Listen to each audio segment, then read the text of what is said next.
La phase 3, dans le fond, ce qu'elle complète, c'est justement une nouvelle piscine extérieure pour les activités de toute la municipalité. Donc, principalement, le terrain de jeu l'été. On a au-delà de 200 jeunes qui sont ici et qui viennent. Donc, oui, on avait besoin d'une piscine parce que l'autre était rendu à fin de vie utile. Par la suite, on a des jeux d'eau qui viennent s'attacher à ça, des jeux d'eau avec un système de filtration pour récupérer l'eau. Donc, l'eau des jeux va être refiltrée et on fait une économie d'eau. Et 2 parcs aussi pour les jeunes de 5 à 10 ans, de 0,5 ans, 5 à 10 ans ou à 12 ans, qui va être aménagé. Et à l'arrière aussi de la piscine, bien, on fait le réaménagement complet du skatepark, du parc à planche à roulettes. Donc, ça fait partie de toute la phase au complet. Et ce qu'on voit derrière nous, le bâtiment gris, ça va être vraiment l'endroit où les gens vont changer différents aménagements pour pouvoir aller se préparer pour participer aux activités qu'on trouve autour. Oui, c'est ça. C'est les vestiaires, les salles de bain, les douches et aussi bien, toute la mécanique justement de la piscine et des jeux d'eau. Le système de filtration va se trouver à l'intérieur du bâtiment. Il y a un abri aussi extérieur, donc ça va être les commodités nécessaires pour le système. Ayant le jeu d'eau filtré, bien, ça prend plus d'espace pour le bâtiment et c'est ce qui explique le bâtiment à côté de la piscine. Avec l'automne favorable qu'on a au niveau de la température, est-ce que ça vous a permis pour les entrepreneurs d'accélérer un peu les travaux cet automne? Exactement. Ils sont en avance sur l'échéancier parce que le but, c'est d'être livrable l'été prochain. Donc, pour les activités de l'été ainsi que le terrain de jeu, là, ils prennent l'avance énormément avec le beau temps qu'on a eu à l'automne. Donc, on voit les équipes sont en œuvre puis ils se préparent tout. La finalité va se faire tôt au printemps. Donc, on va être capable d'ouvrir et de faire la finalité pour être correct pour l'été prochain. Du côté financier, parce que c'est une partie importante, bien sûr, à chaque projet. Pour ce projet-là, la phase 3, est-ce que vous avez encore des demandes à faire ou en attente de réponse de ce côté-là? Oui, on a fait une demande. On a une demande qui est en analyse au Grand Mouvement de Jardin parce qu'on a fait valoir justement que c'est une place qui est centrale, qui est accessible à tous. Puis la partie sportive, récréative du secteur aussi, c'est névralgique pour beaucoup de gens de la Côte-de-Beaupré et l'île d'Orléans. Donc, comme ça, c'est des activités, c'est accessible à tous et c'est gratuit. Et donc, on a fait une demande au Grand Mouvement. On aimerait les avoir comme partenaire avec nous, que Desjardins soit impliqué dans la demande. Aussi, on a une aide financière du Fonds régional de la MRC de 750 000 $. Donc, ça nous aide. Puis on comprend que c'est des sommes d'argent importantes. C'est au-delà de 2 millions lorsqu'on parle du projet qui est derrière moi. Mais bonhomme malin, en tout cas, on donne des investissements de la municipalité et avec l'aide financière qu'on a eu pour chacun des projets, bien, on est capable de s'en tirer à on va dire, du financement correct et acceptable pour la municipalité. Par la suite, ce qui resterait, ce serait la dernière phase qui serait près de la patinoire où elle est située présentement.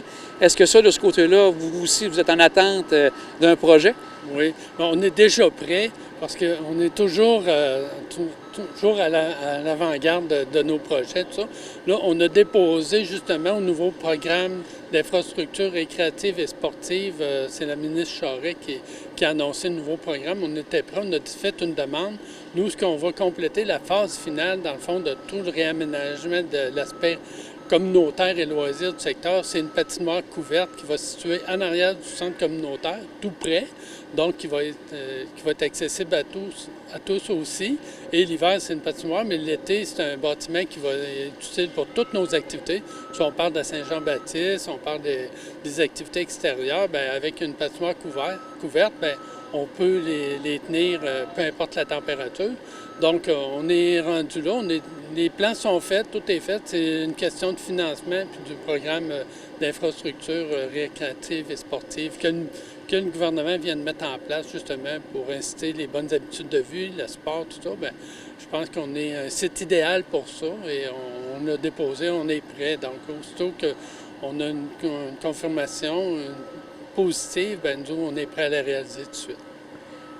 On regarde le côté du centre communautaire, donc ça a répondu à un besoin. Donc les gens, les différents groupes communautaires sont sûrement contents de ce nouvel investissement et de ce nouveau bâtiment.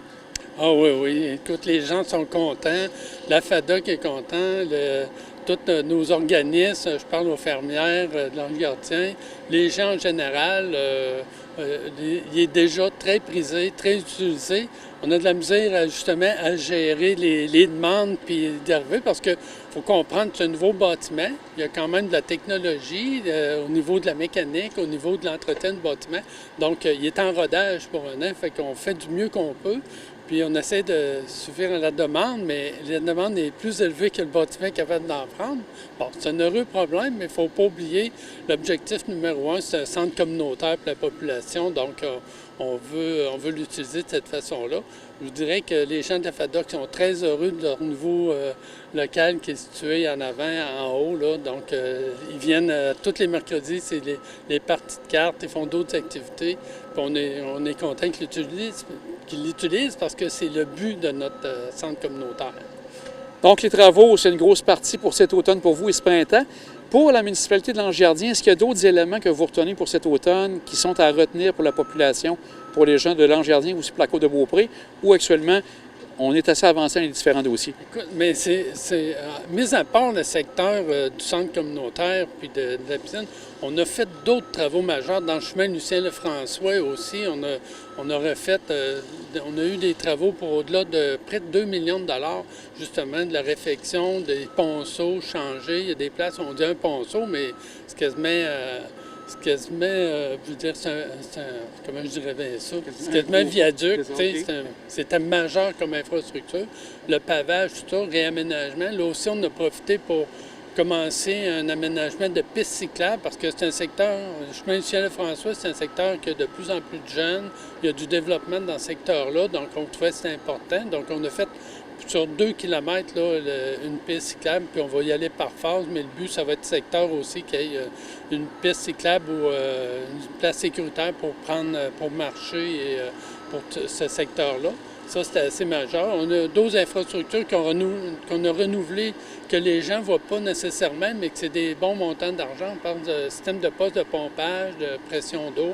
Donc, c'est de tenir notre inventaire d'équipements municipaux à jour et en santé, dans le fond. C'est ce qu'on fait.